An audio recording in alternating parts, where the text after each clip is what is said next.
The stagecoach rattled into Spokane, Washington on a blistering July afternoon in 1882, carrying a woman whose presence would turn Owen Quincy's entire world upside down before she even spoke a word he could understand. Owen stood outside the general store, his worn hat pulled low against the sun, watching the dust cloud that preceded the stage's arrival. He had sent for a bride through an agency in San Francisco 6 months ago, a decision made in desperation after 3 years of lonely bachelor living on his cattle ranch. The correspondence had been brief but promising. Her letters, written in careful English by what he assumed was a helpful translator, spoke of a woman seeking a new life in America, someone willing to work hard and build a future alongside a man of honest character. What the letters had failed to mention was that Helene Pearson spoke not a single word of English herself. The stage door swung open, and Owen's breath caught in his chest. She was smaller than he had imagined, barely reaching his shoulder, with dark chestnut hair pinned beneath a traveling bonnet that had seen better days. Her dress was simple but clean, a faded blue cotton that spoke of careful mending and limited means. But it was her eyes that struck him most, large and brown, and filled with an exhaustion that went deeper than the long journey from the coast. She looked at him with an expression that mingled hope and terror in equal measure. "Miss Pearson?" Owen asked, stepping forward and removing his hat. His voice came out rougher than he intended, unused to speaking to women after so many years alone. She smiled tentatively, and the transformation of her tired face into something luminous nearly knocked him backward. "Oui," she said softly, then added a stream of words in what could only be French, gesturing to her small trunk being unloaded from the stage. Owen felt his stomach drop. He stood frozen, hat clutched in both hands as the reality of the situation crashed over him like a cold mountain stream. She did not speak English. Not a word. How had this happened? How had neither of them realized this fundamental problem? The stagecoach driver, a grizzled man named Pete who had been running this route for 20 years, chuckled as he hefted the trunk down. "Looks like you got yourself a situation, Quincy. That there is French if I ever heard it. Spent some time in New Orleans back in my youth." "Can you translate?" Owen asked desperately, but Pete was already shaking his head. "I know about 10 words, most of them not fit for a lady's ears." "You are on your own, friend." He tipped his hat to Helene, climbed back onto his perch and snapped the reins. Within moments, the stage was rolling away down the dusty main street, leaving Owen and Helene standing in awkward silence. She said something else in French, her voice carrying a question in its tone. When Owen simply stared at her helplessly, confusion clouded her features. She tried again, speaking slower this time, gesturing between them and then toward the buildings lining the street. "I do not understand," Owen said, feeling more foolish with each word. "I am sorry. I do not speak French." Helene's eyes widened with dawning comprehension and alarm.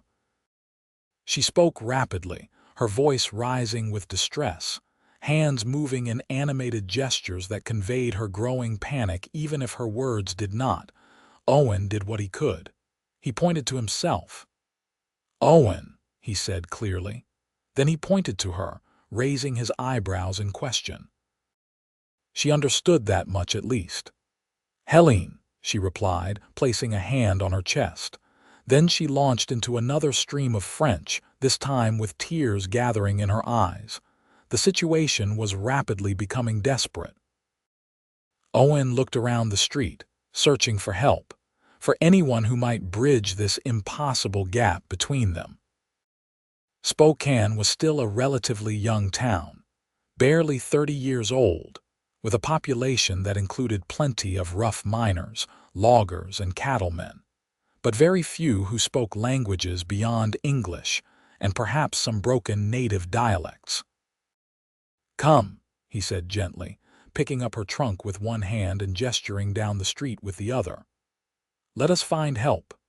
Helene hesitated, clearly uncertain whether she should trust this tall stranger with sun-weathered skin and eyes the color of storm clouds. But what choice did she have? She was alone in a foreign land, with no money to book passage back, even if she wanted to flee.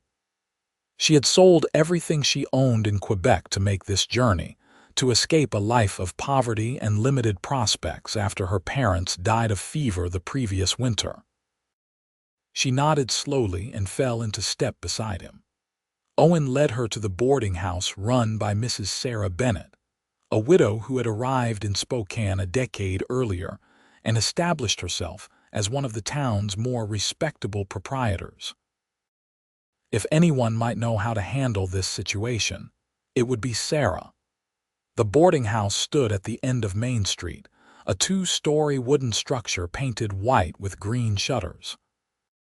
Owen knocked on the door, acutely aware of Helene standing behind him, probably wondering what fresh disaster awaited her now.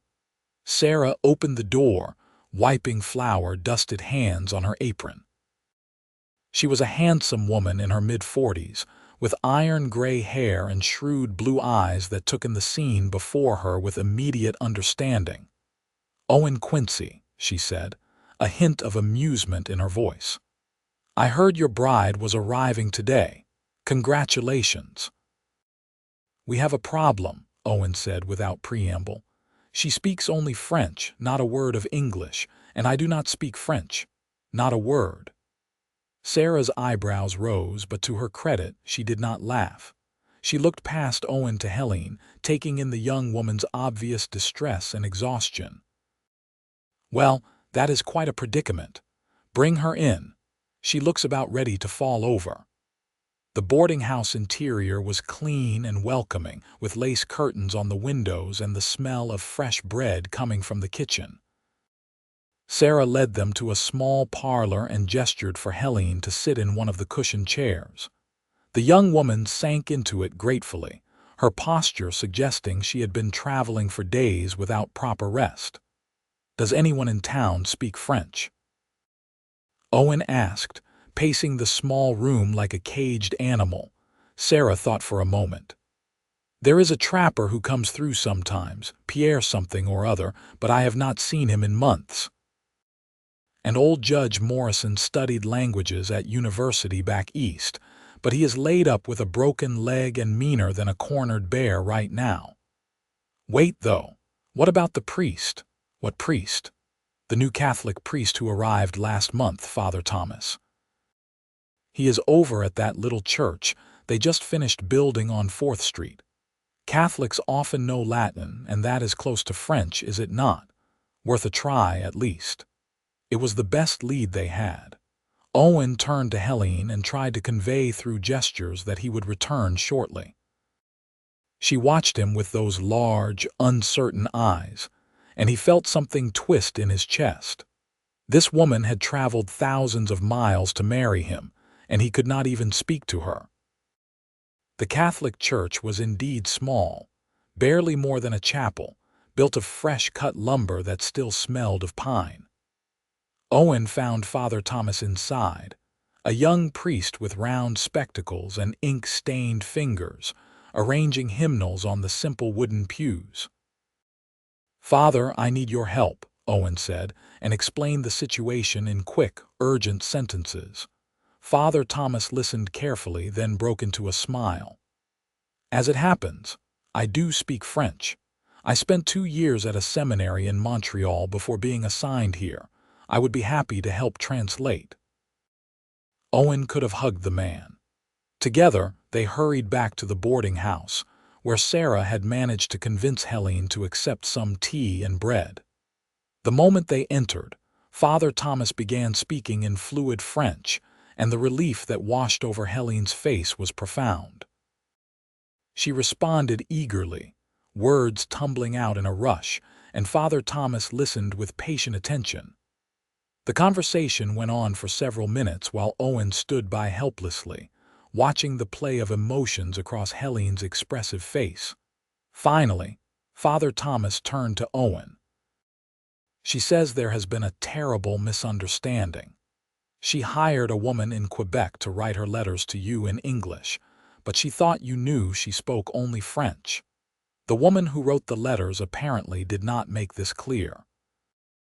Helene has been saving money for years to come to America, and she sold everything to afford the journey. She has no way to return home, and no home to return to anyway. Her parents died last winter, and she has no other family. She asks if you will still honor your agreement to marry her, and she promises to work very hard to learn English as quickly as possible." Owen looked at Helene, really looked at her, seeing past his own panic to the courage it must have taken for her to make this journey alone. She held herself with dignity despite her obvious fear, her chin raised even as her hands trembled slightly around the teacup. "Tell her," Owen said slowly, "that I am a man of my word. I asked her to come here to be my wife, and I will honor that commitment. Tell her we will figure this out somehow."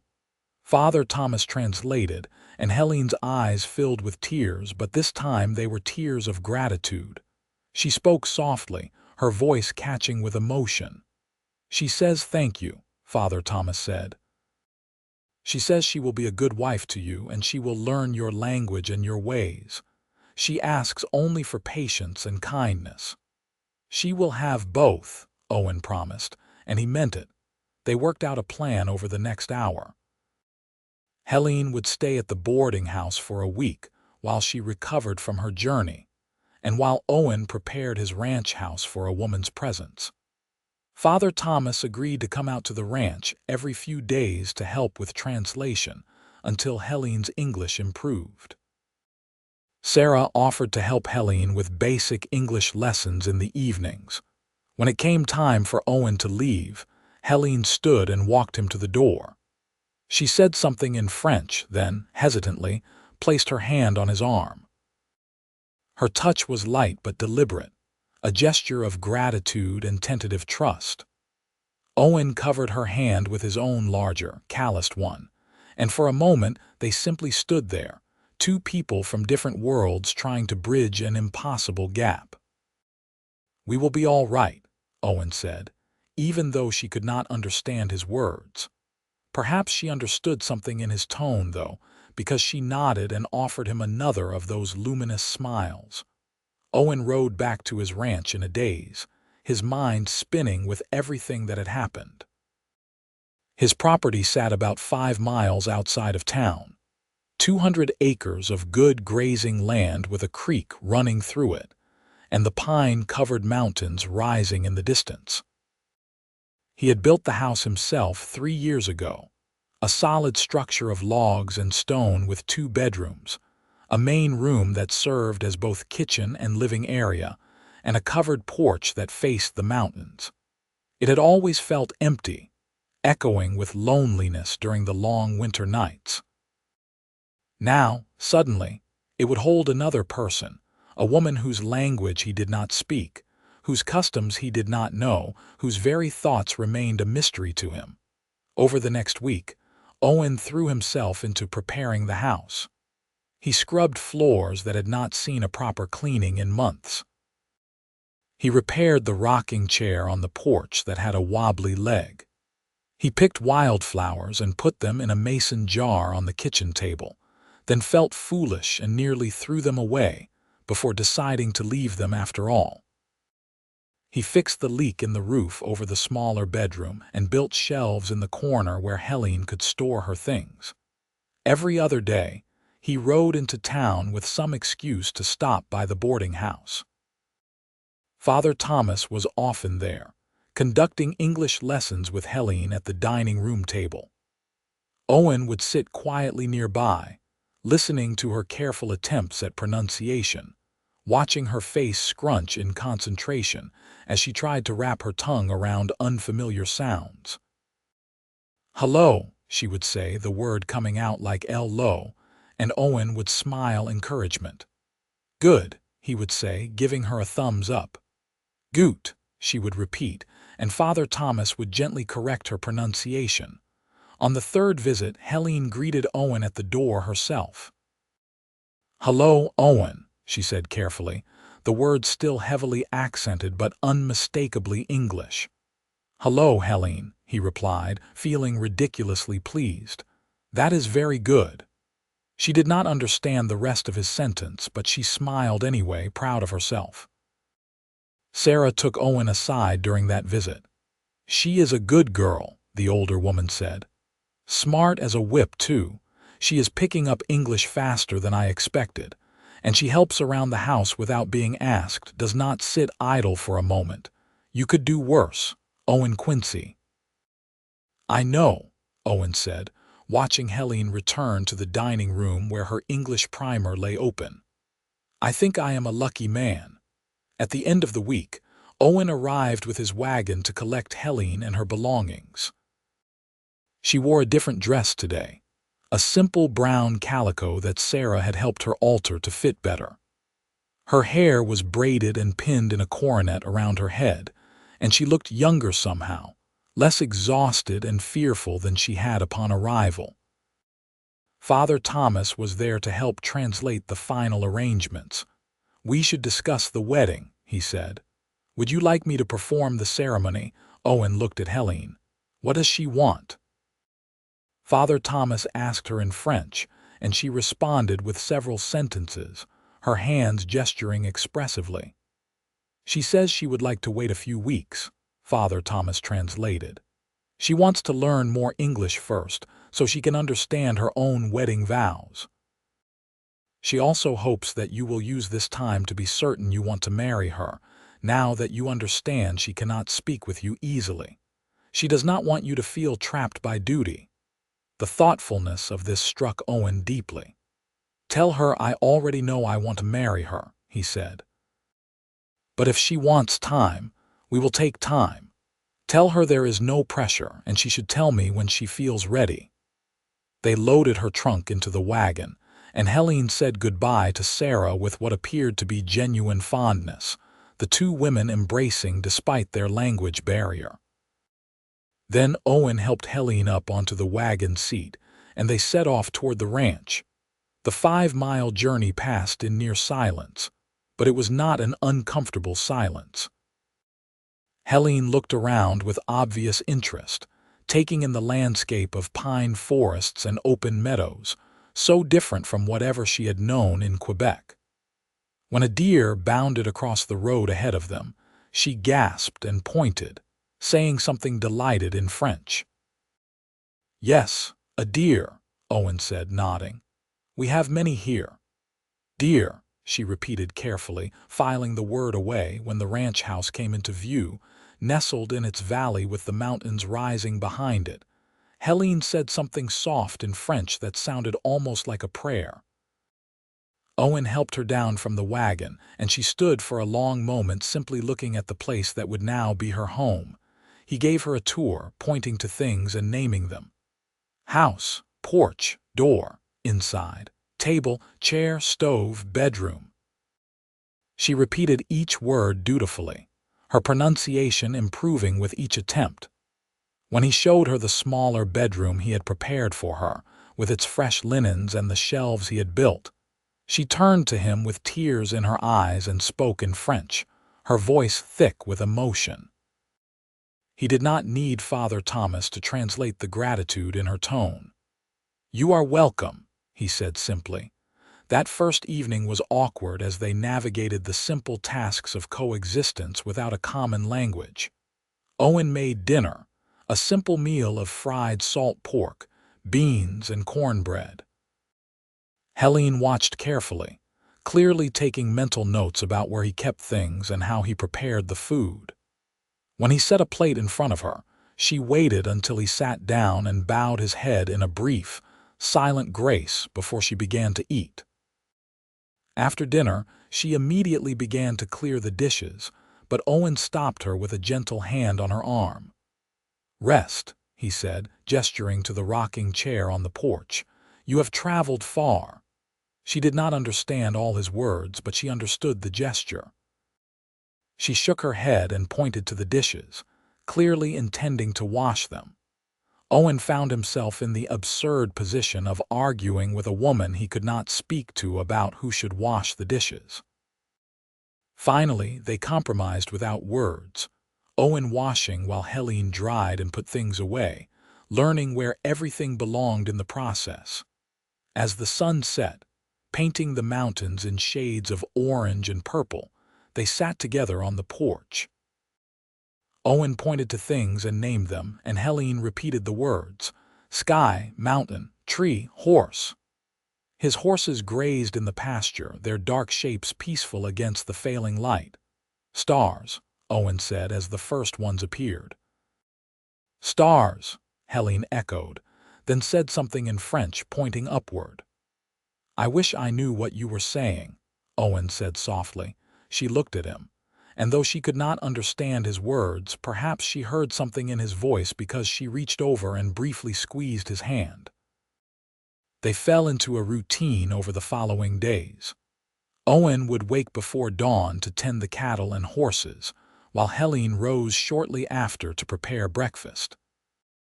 She proved to be an excellent cook, even with unfamiliar ingredients and an unfamiliar stove, and Owen found himself looking forward to meals in a way he never had when cooking for himself. During the day, while Owen worked the ranch, Helene kept house with impressive efficiency. But she also spent hours with the English primer Sarah had given her, sounding out words and copying them in careful script. She made lists of vocabulary, grouping words by subject, kitchen words, animal words, weather words, feeling words. Every evening they would sit together and practice. Owen would point to objects and Helene would name them. Then she would show him her list of new words for the day, and he would help her with pronunciation. Slowly, painfully slowly, they began to be able to communicate in simple sentences. I go to town tomorrow, Owen said one evening, speaking slowly and carefully. Do you need anything? Helene's face scrunched in concentration as she worked through the words. Town, she repeated. Tomorrow. She thought hard, then consulted her vocabulary book. I need thread for sewing. Thread, Owen confirmed. Yes, what color? Color. She did not know this word yet. Owen got up and brought back a basket of fabric scraps he kept for mending. He pointed to each color and named it. Red, blue, green, yellow, brown. Ah, Helene's face lit with understanding. She pointed to the blue fabric. Blue, I need blue thread. I will get it, Owen promised. She smiled at him, that transformative smile that made his chest feel tight. Thank you, she said in careful English. Then she added something in French, her voice soft and warm. I wish I knew what that meant, Owen said. Helene seemed to consider for a moment, then got up and disappeared into her bedroom. She returned with a small wooden box, ornately carved with flowers and vines. From it, she pulled a worn French-English dictionary, its pages soft with use. I have this, she said, showing him. From Quebec. I forget I have it, but I find it today. Owen felt like laughing and crying at the same time. All these weeks of struggle, and she had a dictionary all along. But when he looked at her sheepish, apologetic expression, he could not help but laugh. That will help, he said, grinning. Helene laughed too, the first time he had heard her really laugh, and the sound was like music. With the dictionary as their aid, communication became easier, though still laborious. They would have conversations where Helene would speak a sentence in French, then laboriously look up key words to translate them to English, while Owen spoke slowly in English and helped her find words she did not know. It was exhausting, but it was also oddly intimate. This struggle to understand each other. One morning, about 3 weeks after Helene's arrival, Owen came in from the morning chores to find her attempting to make coffee. She had watched him do it every morning, but this was her first attempt on her own. Unfortunately, she had misjudged the proportions, and the resulting brew was thick as mud and twice as bitter. Owen took one sip and could not hide his grimace. Helene, watching anxiously, immediately looked distressed. She said something in rapid French, clearly apologizing. "It is all right," Owen said quickly, but she was already on her feet, reaching for the pot. "No, no, bad," she said in English, her accent thick. "I make new." "Helene, wait," Owen caught her hand. "It is fine. Look." He took another sip, forcing himself not to react to the terrible taste. She knew he was being kind, and tears of frustration filled her eyes. "I want to be good wife," she said, the words coming slow and halting. "But I do not know your ways. I do not know coffee. I do not know words. I do not know anything." Owen set down the cup and took both her hands in his. "You are doing so well," he said earnestly. "Helene, you have been here only 3 weeks. You have learned so much already. You can speak English now. Not perfectly, but I understand you, and you make everything else perfectly. The cooking, the house, everything. You do not need to be perfect at everything immediately."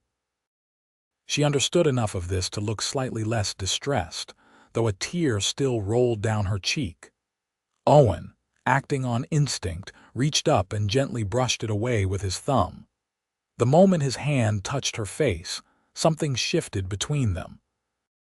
Helene's breath caught, and Owen realized how close they were standing, how small her hands felt in his, how her eyes were the exact color of honey in sunlight. He stepped back quickly, dropping her hands, his heart pounding. "I should get back to work," he said roughly.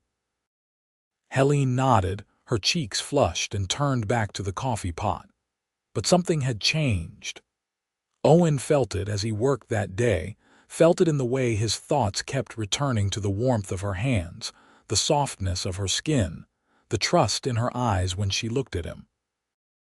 He had been so focused on the practical problems of their situation that he had not allowed himself to truly see her as a woman, as someone he might actually love rather than simply honor his commitment to.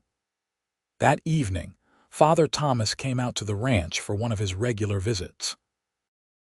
Over dinner, he helped facilitate longer, more complex conversations between Owen and Helene. They talked about their pasts, their hopes, their fears. Helene spoke of her childhood in Quebec, the daughter of a tailor and a seamstress who had never had much money but had been rich in love.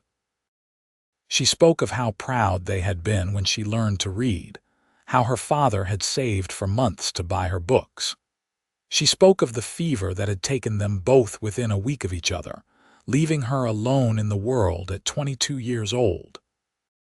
"I could stay in Quebec," she said through Father Thomas's translation, her hands wrapped around a cup of tea. "I could find work as a seamstress or a maid, but I want more. I want a home of my own, a family, a life. When I see the advertisement for brides needed in America, I think this is my chance.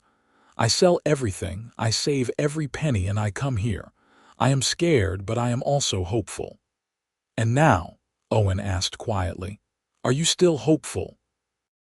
Helene looked directly at him when Father Thomas translated this question. She answered in slow English, not French, choosing her words with care. "Yes, I am hopeful. You are a good man, Owen. You are patient and kind. I think we can be happy if we both try."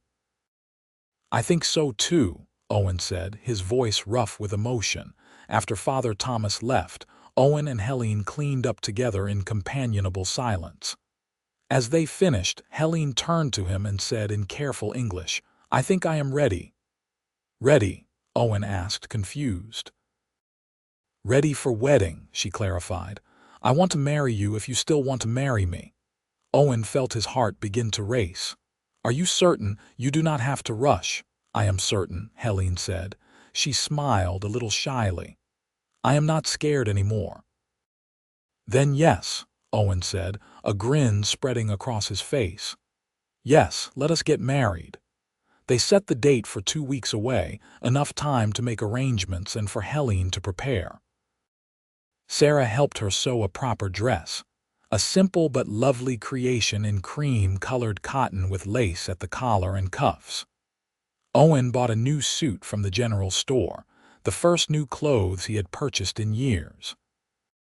The night before the wedding, Owen stayed in town at the boarding house while Helene remained at the ranch, observing the tradition of not seeing each other before the ceremony. He lay awake most of the night, his mind spinning with thoughts of the future. Tomorrow he would marry a woman he had known for barely 2 months, a woman he still could not fully communicate with. It should have terrified him. Instead, he felt a deep sense of rightness, as though all the pieces of his life were finally falling into place. The wedding took place at noon in the small Catholic church, with what seemed like half the town in attendance. Spokane might have been rough around the edges, but people never missed an opportunity for a celebration. Helene looked beautiful in her new dress, her hair adorned with wildflowers that Sarah had helped arrange. Her hands trembled as she held her bouquet, but her voice was steady when she spoke her vows. Father Thomas had worked with her to memorize the English words, and she pronounced them carefully, her accent making the familiar phrases sound fresh and new. I, Helene, take you, Owen, to be my husband. I promise to love you, to honor you, to stand with you in all things for all my life. Owen's own voice was rough with emotion as he spoke his vows, looking into her upturned face and seeing his future reflected in her eyes. When Father Thomas pronounced them husband and wife, Owen kissed her for the first time. It was chaste and brief, appropriate for a church full of witnesses, but it sent warmth flooding through his entire body. Helene's cheeks flushed pink, and she smiled up at him with such joy that Owen felt like the luckiest man alive. The townspeople had organized a reception at the town hall, with food and music and dancing. Owen had never been much of a dancer, but when Helene tugged him onto the floor, he could not refuse her. They stumbled through a waltz, laughing at their missteps, and Owen realized that her laughter had become one of his favorite sounds in the world. As evening approached, they rode back to the ranch together, truly man and wife now. The sun was setting, painting the sky in brilliant shades of red and gold. Owen helped Helene down from the wagon and they stood together in the yard, looking at the house that was now their home. "Are you happy?" Owen asked softly. Helene nodded. "Happy," she confirmed in English. Then she added something in French, reached up to touch his face gently and kissed him. This kiss was different from the one in church. It was deeper, more certain, full of promise. When they finally broke apart, both breathing hard, Owen picked her up and carried her over the threshold, making her laugh with delight. Their wedding night was tender and careful. 2 people learning each other's bodies the way they had been learning each other's words, with patience and growing confidence. Afterward, Helene lay with her head on Owen's chest, his arm around her shoulders, her fingers tracing idle patterns on his skin. "I love you," she said softly in English, the words clear despite her accent. Owen's chest constricted with emotion. "I love you too," he said, holding her closer. "I think I have for weeks now. I just did not let myself admit it." She said something in French, soft and musical, and even though he did not understand the words, he understood their meaning perfectly well. The months that followed were among the happiest of Owen's life. Helene's English improved dramatically through daily use, and Owen even began to pick up some French from her. They developed their own language of sorts, a mixture of English and French and gestures that made perfect sense to them, even if it would have confused anyone else. Helene transformed the ranch house into a true home. She sewed curtains for the windows and cushions for the chairs. She planted a garden behind the house, vegetables and herbs she had known in Quebec, adapted to Washington soil. She learned to ride a horse so she could accompany Owen when he checked on the cattle in the far pastures, and he loved having her beside him, loved the way she exclaimed over the beauty of the landscape, loved how she was not afraid of hard work or long days. In October, they had their first real argument. Helene wanted to sell some of her preserves and baked goods in town to earn her own money. Owen, raised with traditional ideas about a husband's role as provider, instinctively said no. It was not that he wanted to control her, but he felt it reflected poorly on him if his wife had to work. "But I want to," Helene insisted, her English now fluent enough to argue effectively. "Not because we need money, but because I am good at baking and people enjoy it. Mrs. Bennett says she will buy my bread for the boarding house. Other women in town, they sell eggs or butter or sewing. Why can I not do the same?" "Because you do not need to," Owen said, his jaw set stubbornly. "I provide enough." "This is not about what I need," Helene shot back, her eyes flashing. "This is about what I want. I am not asking for permission, Owen. I am telling you what I am going to do." They did not speak to each other for the rest of the day, both nursing their wounded pride. But as evening fell and Owen came in from the barn, he found Helene sitting at the table, crying quietly. His anger evaporated instantly. "Why are you crying?" he asked, sitting beside her and taking her hand. "Because I am afraid you will always see me as someone you must take care of, not as your partner," she said through her tears. "I am grateful for everything you have given me, Owen, but I do not want to just be grateful. I want to contribute. I want to feel like this is my home too, not just yours with me living in it." Owen felt like he had been punched in the stomach. "Is that how you feel? Like this is not your home?" "Sometimes," Helene admitted. "You are so kind, but sometimes too careful with me, like I might break." Owen pulled her into his arms, feeling terrible. "I am sorry," he said into her hair. "You are right. I was being foolish. Sell your bread. Sell whatever you want. This is your home, Helene, our home. And you are not someone I need to take care of. You are my partner, my equal. I am sorry I made you feel otherwise." Helene clung to him, her tears soaking into his shirt. "I am sorry, too. I should not have said I was not asking permission. That was rude. We should make decisions together." "No," Owen said firmly, pulling back to look at her. "You were right. You do not need my permission to use your own skills and talents. I was being an idiot. My father always said his wife should not work, but my mother told me once that she would have loved to keep a shop in town. She was talented with numbers and trade, but my father would not hear of it. I do not want to be like him. I want us to be true partners." They made up thoroughly, and the next week, Helene's bread and preserves appeared on the shelves of the general store with a little handwritten sign, "Made by Mrs. Quincy." They sold out within hours. Soon she had regular customers, and the extra income, while not necessary, allowed them to make improvements to the ranch that would have taken years otherwise. Winter came to Spokane, blanketing everything in snow. Owen worried about Helene, whether she would find the isolation difficult, stuck on the ranch for weeks at a time when the roads were impassable. But she seemed to blossom in the quietness, content with their cozy evenings by the fire. She taught him French songs, and he taught her to play simple tunes on the harmonica his father had given him years ago. On Christmas morning, Helene gave him a shirt she had sewn herself, perfectly fitted and made from fabric she had bought with her own earnings. Owen gave her a music box he had ordered from Seattle, which played a French lullaby the storekeeper had assured him was popular in Quebec. When Helene opened it and heard the song, she burst into tears. "My mother used to sing this to me," she said, holding the music box as though it were precious beyond measure. "How did you know?"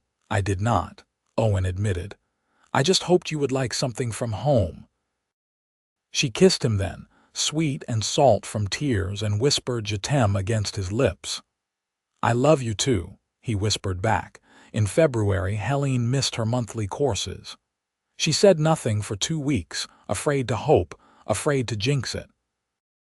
But when she missed the second month and began feeling sick in the mornings, she could no longer keep it to herself. "Owen," she said one evening as they sat by the fire, "I think I am with child." Owen dropped the piece of wood he had been whittling. "Truly?" She nodded, nervous about his reaction. They had not specifically discussed children yet, though surely they both assumed they would have them eventually. "Truly," she confirmed. "Are you happy?" Owen crossed to her in 2 strides and pulled her into his arms. "Happy, Helene, I am thrilled." "Terrified but thrilled," she laughed shakily. "I am terrified too, but also so happy." They told Father Thomas first, then Sarah, then gradually the rest of the town. Helene continued selling her baked goods through her 6th month until Owen finally convinced her to rest more. She grumbled about it, but secretly appreciated being able to put her feet up in the afternoons. In October, exactly a year after their argument about her business, Helene went into labor. Owen rode like a demon into town to fetch the midwife, Mrs. Cooper, who had delivered half the babies in Spokane. Sarah came too, to help and to keep Owen from completely losing his mind. The labor lasted through the night and into the next morning. Owen paced the main room, jumping at every sound from the bedroom, feeling more helpless than he ever had in his life. Sarah finally took pity on him and gave him tasks, boiling water and fetching towels, anything to keep him occupied. When the baby's first cry rang out, Owen felt his knees go weak. Mrs. Cooper emerged from the bedroom, smiling. "You have a son, Mr. Quincy, a healthy boy with a good pair of lungs on him. Your wife did beautifully." Owen barely heard her. He was already moving toward the bedroom, where Helene lay exhausted but radiant, holding a tiny bundle wrapped in a blanket she had knitted herself.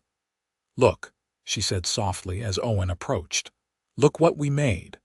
Owen sat carefully on the edge of the bed and looked down at his son.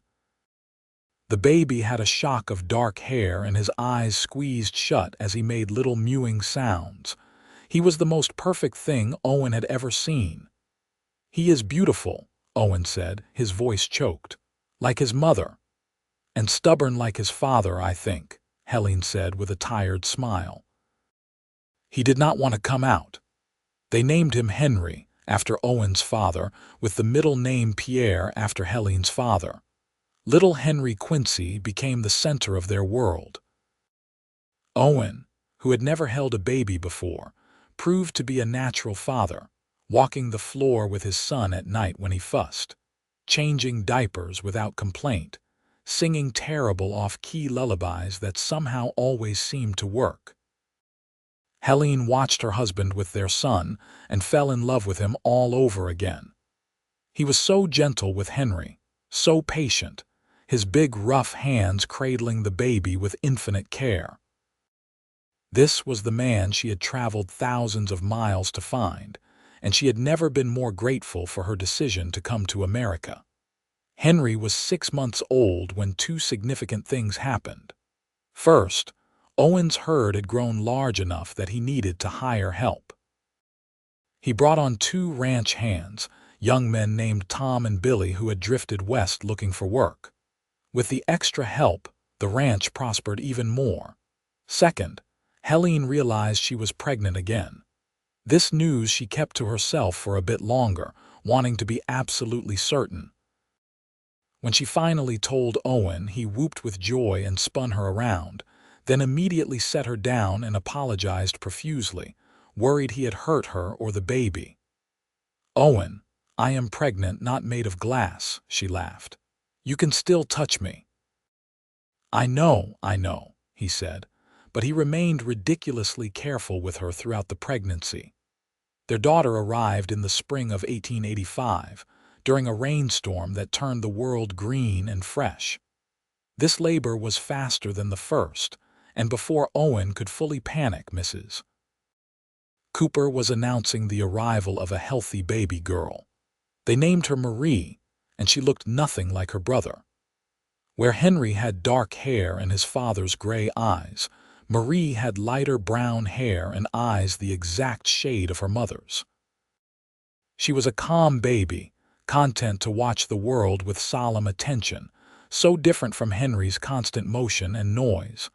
Life settled into a busy rhythm. The ranch continued to prosper.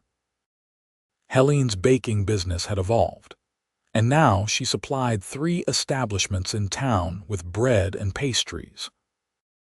They had hired a girl from town, young Emma Thompson, to help with the house and children a few days a week, freeing Helene to bake and to help Owen with the ranch accounts, as she had a head for numbers he lacked. In 1887, when Henry was 4 and Marie was 2, disaster struck. A late spring blizzard, unusual but not unheard of in Washington, caught everyone off guard. Owen and his ranch hands were out with the herd when it hit, trying to move the cattle to shelter. In the whiteout conditions, Owen's horse spooked and threw him. He landed badly, breaking his leg in 2 places. Tom and Billy managed to get him back to the house, half frozen and in agony.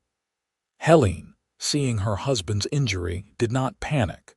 She sent Tom racing to town for the doctor while she and Billy got Owen inside and began warming him up. His leg was obviously broken, bone pressing against the skin but not protruding through it. Dr. Harrison, when he finally arrived hours later, was impressed by how Helene had handled the situation. She had kept Owen warm, given him whiskey for the pain, and kept the leg immobilized. "You probably saved his leg, Mrs. Quincy," the doctor said as he set the bone. "If you had tried to move him around too much, the bone could have torn through the skin, and then we would be looking at amputation." Helene, hearing this, went pale but remained composed. Only later, after Owen was settled and asleep from the laudanum the doctor had given him, did she allow herself to cry. Sarah, who had come out from town with the doctor, held her as she sobbed. "I was so scared," Helene admitted. "When they brought him in, I thought he might die. And I thought, what would I do without him? How would I go on? But he did not die," Sarah said practically. "And he will not. Owen is tough as old leather. He will be back on his feet in a few months." Sarah was right, though Owen proved to be a terrible patient. Used to constant activity, he chafed at being bedridden. Helene managed him with a mixture of firmness and affection, refusing to let him get up before the doctor allowed it, no matter how much he grumbled. During his recovery, Owen watched his wife run the ranch with impressive competence. She directed Tom and Billy, kept the books, managed the household, cared for the children, and still found time to maintain her baking business. He realized not for the first time that he had married a remarkable woman. "I do not deserve you," he said one evening as she helped him shift position in bed. Helene paused, looking at him quizzically. "Why do you say this?" "Because you do everything. You run this ranch better than I do. You take care of me, the children, the house. You are amazing, and I am just a broken-down cowboy taking up space in a bed." "Stop this," Helene said firmly. "You are my husband and you are hurt. Of course I take care of things. This is what marriage is. When one falls, the other stands strong. You would do the same for me." "I would," Owen agreed, "but I am not sure I would do it as well as you." Helene smiled and kissed his forehead. "Then it is good we are together. You have your strengths, I have mine. Together we are strong." Owen healed slowly but surely, and by summer he was back on his feet, though he walked with a slight limp that would stay with him the rest of his life. It did not slow him down much, and if anything, the injury had brought him and Helene even closer together. In the fall of that year, they received a letter that would change everything. It was from a lawyer in Quebec, written in French. Helene read it 3 times, her face cycling through expressions of shock, confusion, and disbelief. "What is it?" Owen asked, alarmed by her reaction. "My aunt," Helene said slowly, "my mother's sister. I did not know she existed. She never married, no children. She died 3 months ago and she left me everything. There is money, Owen, a lot of money, and a house in Quebec City." The inheritance was substantial, more money than they had ever dreamed of having. It could transform their lives, could buy more land, more cattle, could set them up securely for life. "What do you want to do?" Owen asked. Helene looked at him, then around at the house they had built together, the life they had created. "I want to stay here," she said. "This is my home now. America is my home. You and the children are my home, but Owen, with this money we could do so much. We could expand the ranch or help people in town, or save it for Henry and Marie's future." They discussed it for days, weighing options. Finally, they decided to use part of the inheritance to buy more land, doubling the size of the ranch. They also established a fund to help new immigrants settling in Spokane, remembering how frightening it had been for Helene when she first arrived. The rest they saved for their children's education and futures. The years rolled on, each bringing its own joys and challenges. In 1889, Washington became a state, and Owen and Helene celebrated with the rest of Spokane. In 1890, their third child arrived, another boy they named James. He had his father's gray eyes and his mother's gift for languages, picking up both English and French from infancy. Henry grew into a serious, responsible boy who loved working with his father on the ranch. Marie proved to be artistic, filling notebooks with drawings and paintings. James was the charmer of the family, able to talk his way out of any trouble he got himself into. Father Thomas remained a close friend, often coming to the ranch for Sunday dinners. Tom and Billy became like family, building their own small houses on the property and eventually finding wives of their own. The ranch employed 12 men at its peak, and the Quincy brand became known throughout the territory for quality cattle. Helene never stopped baking, though now she had a small building in town where she employed 3 other women, and her goods were shipped as far as Seattle. She used the profits to fund her immigrant assistance program, which had helped more than 50 families settle successfully in the area. Owen sometimes thought about that day the stagecoach had arrived, carrying a woman who spoke not a word of English, and he would shake his head in wonder. How had they overcome such an impossible barrier? How had they not only survived but thrived, building a love stronger than he had ever imagined possible on their 10th wedding anniversary? Owen had a surprise for Helene. He had been taking French lessons secretly from Father Thomas for months, wanting to finally be able to speak to his wife in her native language. After their anniversary dinner, with the children tucked into bed, he took Helene out to the porch where they had spent so many evenings learning to communicate. "Helene," he said in careful but passable French, "I love you more today than the day I married you, and I will love you more tomorrow than I do today. You are the best thing that ever happened to me, and I thank God every day that you got on that stagecoach." Helene's hands flew to her mouth, tears streaming down her face. "Owen, you learned French." "A little," he admitted, switching back to English. "Father Thomas has been teaching me. I wanted to be able to tell you I love you in your language, the language of your heart." She threw her arms around him, laughing and crying at once. "You are ridiculous and wonderful, and I love you so much." They stood there under the stars, holding each other, 2 people from different worlds who had built a bridge between them word by word, day by day, year by year. The language barrier that had seemed so insurmountable a decade ago had become almost irrelevant because they had learned the most important truth. Love truly needed no translation. Years continued to pass in a blur of seasons and milestones. Henry, at 18, announced he wanted to go to the agricultural college that had opened in Pullman. Owen was proud but sad to see his son leave, though Henry promised to come home and help run the ranch after graduation. Marie, at 16, had become an accomplished artist, and Helene secretly hoped she would find a way to pursue that talent beyond the ranch. James, at 13, was still trying to figure out who he wanted to be, charming and smart but directionless. In 1898, the nation went to war with Spain. Henry, now 20 and graduated from college, wanted to enlist. Owen, remembering his own father's stories of the Civil War, was terrified at the thought, but Helene, surprising him, supported their son's decision. "He is a man now," she said quietly as they lay in bed discussing it. "We raised him to be brave and honorable. We cannot tell him not to be those things when it is inconvenient for us."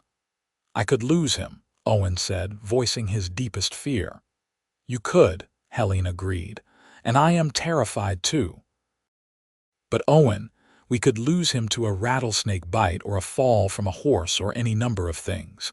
We cannot protect our children from everything. We can only love them and trust that we raised them well." Henry went to war. The 6 months he was gone were the longest of Owen and Helene's lives. They prayed every night for his safe return, and their prayers were answered. Henry came home in early 1899, thinner and older but unharmed. He never spoke much about what he had seen, but something in his eyes had changed. He threw himself into ranch work with new intensity, as though hard physical labor could erase whatever memories haunted him. Marie surprised everyone by announcing she wanted to move to Seattle to study art formally. Owen was skeptical, worried about his daughter alone in a city. But Helene saw the determination in Marie's eyes, the same determination that had carried her across an ocean and a continent to build a new life. "Let her go," Helene told Owen. "She has my stubbornness and your courage. She will be fine." Marie went to Seattle and flourished, eventually opening her own studio and teaching art to children.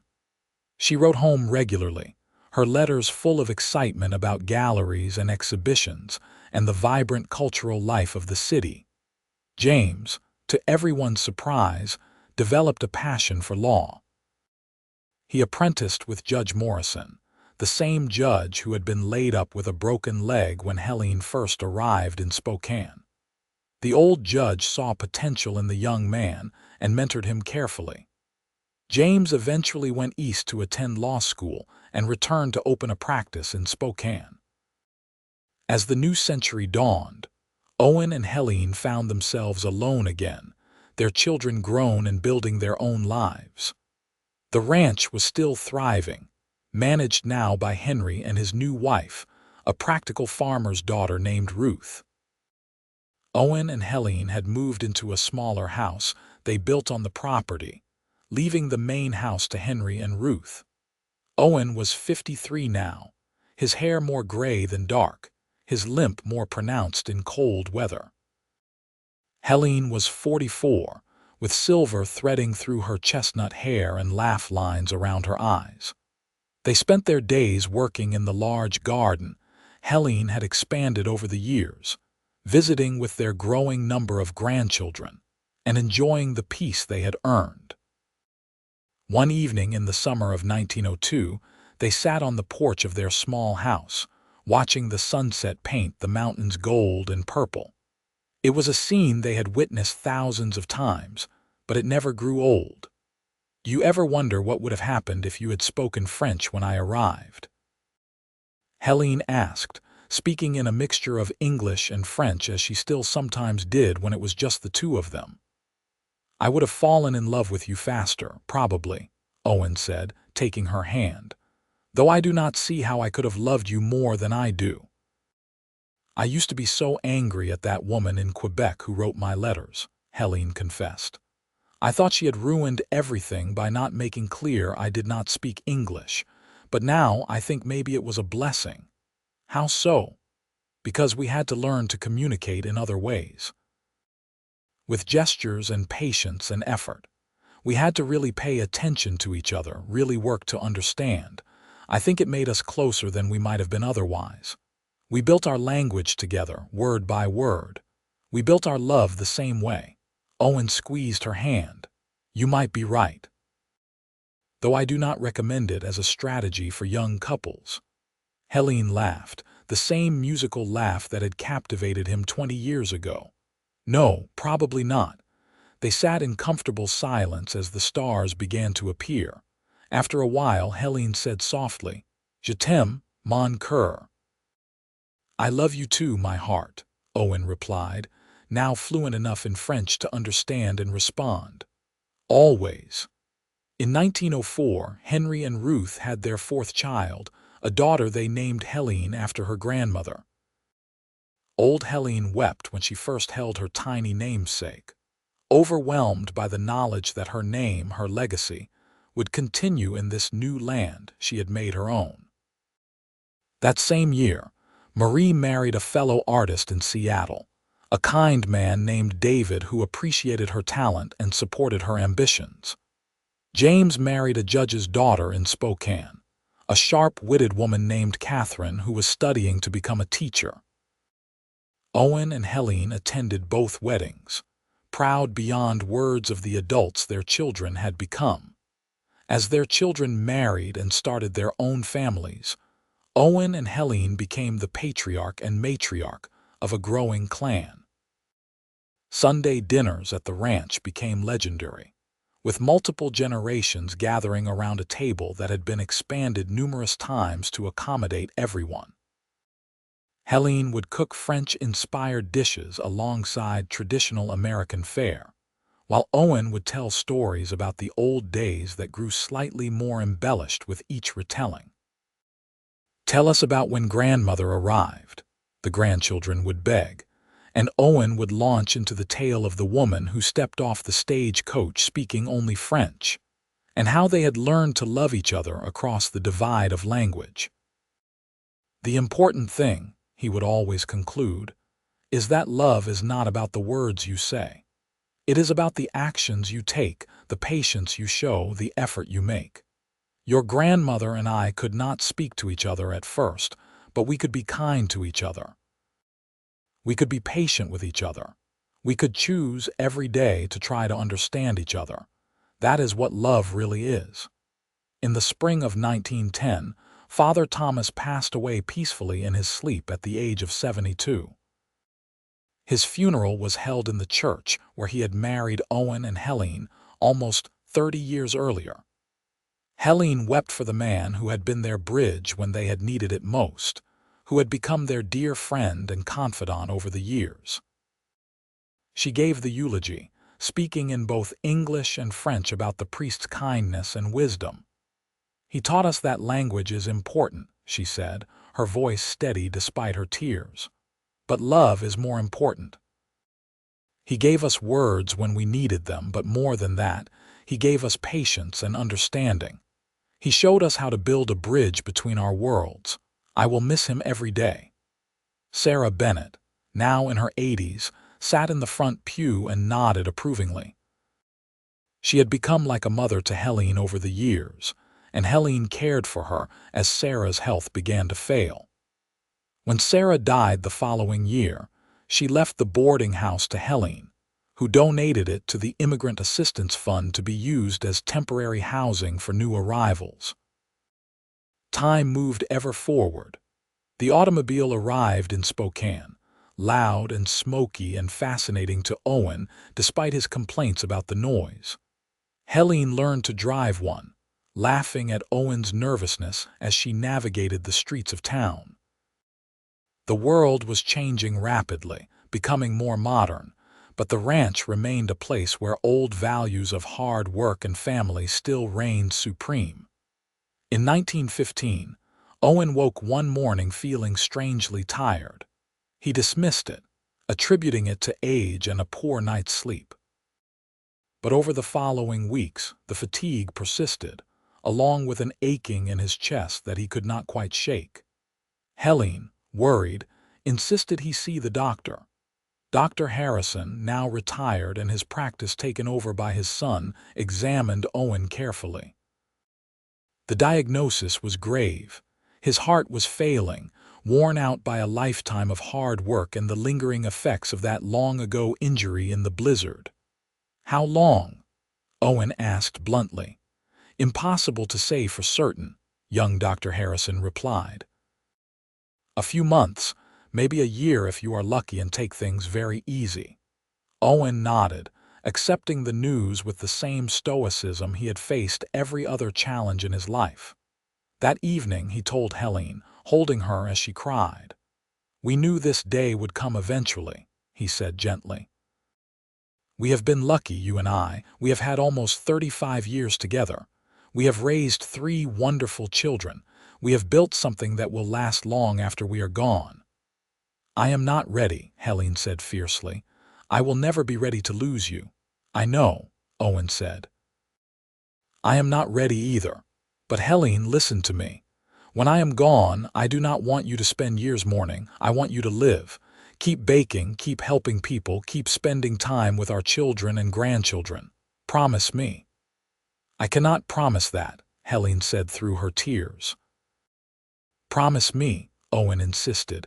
"You are only 57. You could have another 20 or 30 years ahead of you. Do not waste them." "I will try," Helene finally said. "But Owen, there will never be anyone else. You are my heart." "And you are mine," Owen said. "Always."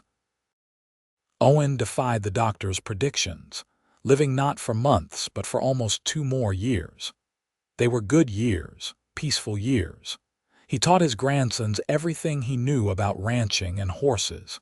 He sat for hours with Marie's children while they drew, offering gentle critique and encouragement. He watched James argue his first major case in court and swelled with pride when his son won. Most of all, he spent time with Helene. They took walks in the garden, despite Owen's increasing difficulty with movement. They sat on the porch every evening, watching the sunsets they had watched together for 3 decades. They talked about everything and nothing, secure in the comfort of their long companionship. "You remember the first time you made coffee?" Owen asked one evening, and Helene laughed. "It was terrible, like drinking mud." "I drank it anyway," Owen said with a grin. "You did. That is when I knew you were a good man. Anyone can be kind when things are easy, but you were kind even when drinking terrible coffee." "I would drink 1,000 cups of terrible coffee for you," Owen said, squeezing her hand. In the late spring of 1917, Owen's condition worsened rapidly. He took to his bed, too weak to rise. The family gathered, all 3 children coming home with their families to say goodbye. The house was full of people, but Owen only had eyes for Helene, who rarely left his side. On a warm evening in late May, with the windows open and the scent of Helene's garden drifting on the breeze, Owen knew the end was near. He called Helene to his side and she took his hand, tears streaming down her face. "Do not cry," he whispered. "We had a good life, you and I." "The best life," Helene agreed, her voice breaking. "Je t'aime," Owen said in careful French, one of the first phrases he had learned and the one he had never stopped using. "I love you, Helene. Thank you for taking a chance on a cowboy who could not even speak your language." "Thank you for taking a chance on me," Helene replied. "Je t'aime, mon cœur, always." Owen smiled, squeezed her hand one last time and closed his eyes. He drifted off to sleep and never woke again, passing peacefully with his wife holding his hand and his family surrounding him. The funeral was the largest Spokane had ever seen. Owen had been respected and loved throughout the community, and hundreds came to pay their respects. But after all the people left and the house fell quiet, Helene sat alone in the small house they had shared, feeling his absence like a physical wound. True to her promise, though, she did not retreat from life. She mourned deeply but continued her work, continued to be present for her children and grandchildren, continued to live. In her grief, she found unexpected solace in helping other immigrants who arrived in Spokane, remembering her own frightening arrival and how Owen's kindness had saved her. She lived for another 18 years, dying peacefully in her sleep in the summer of 1935 at the age of 77. Her children found her in the garden she had tended for 5 decades, a smile on her face, a basket of tomatoes at her feet. On her finger was the simple gold band Owen had placed there in 1882. They buried her next to Owen on a hillside overlooking the ranch, under the big pine tree where they used to sit on hot summer days. At her funeral, Henry spoke about his parents' love story, about how two people who could not speak each other's language had built a love that lasted a lifetime and touched everyone who knew them. "They taught us that love is not about convenience or ease," Henry said, his voice thick with emotion. "It is about choosing every day to understand each other. It is about patience and kindness and effort. They could not speak to each other when they first met, but they learned. Word by word, day by day, they built a language of their own. And in doing so, they built a love that will inspire their children and grandchildren and great-grandchildren for generations to come." The ranch continued to thrive under Henry's management and eventually passed to his children. The Quincy name became synonymous with quality and integrity in Washington cattle country. Marie's artwork gained recognition beyond Seattle, and one of her paintings hung in the state capitol. James became a judge himself, known for his fairness and wisdom. But more than any professional achievement, Owen and Helene's greatest legacy was the family they had built. Dozens of descendants, all of whom grew up hearing the story of the mail-order bride who spoke only French and the cowboy who learned that love needs no translation. They passed down the values their grandparents had lived by: hard work, kindness, persistence, and above all, the understanding that love is not about words but about actions, not about perfection but about effort. On the headstone that marked their shared grave, beneath their names and dates, was inscribed a phrase in both English and French: "Love needs no translation, l'amour n'a pas besoin de traduction." It stood as a testament to two people who had overcome impossible odds to find each other, to build a life together, and to prove that the human heart speaks a language everyone can understand if they only take the time to listen. Their story became legend in Spokane, told and retold, adapted and embellished, but always carrying the same essential truth at its core. They had been two strangers from different worlds, separated by language and culture and thousands of miles. But they had chosen to see past those barriers, to find the common humanity that connected them. And in doing so, they had created something beautiful and lasting, a love that transcended words and endured beyond death. The ranch still stands today, now run by the 5th generation of Quincy descendants. The original house that Owen built has been carefully preserved, and visitors can still see Helene's garden, replanted every spring with the same vegetables and flowers she grew. In the main room hangs a portrait of Owen and Helene, painted by Marie in 1905, showing them in middle age, standing together on the porch with the mountains behind them. In the portrait, Owen's hand rests on Helene's shoulder, and she has one hand over his, a simple gesture that somehow captures the depth of their bond. Visitors often ask about the story behind the portrait, and the current generation of Quincy's are always happy to tell it. They speak of the mail-order bride who arrived speaking only French, of the cowboy who could not understand a word she said, of how they learned to communicate through patience and gestures and sheer determination. They speak of a love that grew stronger every year, that weathered every storm, that proved beyond doubt that the heart has its own language that needs no translation. And on quiet evenings, when the sun sets behind the mountains and paints the sky in shades of gold and purple, some say you can still feel their presence on that porch. Two souls who found each other against all odds and never let go. Their love story, born of necessity and nurtured by choice, remains a beacon of hope for anyone who has ever felt separated from someone they love by barriers that seem insurmountable. Owen and Helene proved that those barriers are not insurmountable after all. They proved that love, real love, finds a way. It learns, it adapts, it grows. It does not need perfect conditions or easy circumstances. It needs only two people willing to try, willing to be patient, willing to meet each other halfway across whatever divide separates them. That is their legacy, passed down through generations. That love truly needs no translation, because the language of the heart is universal, spoken by all and understood by any who take the time to listen.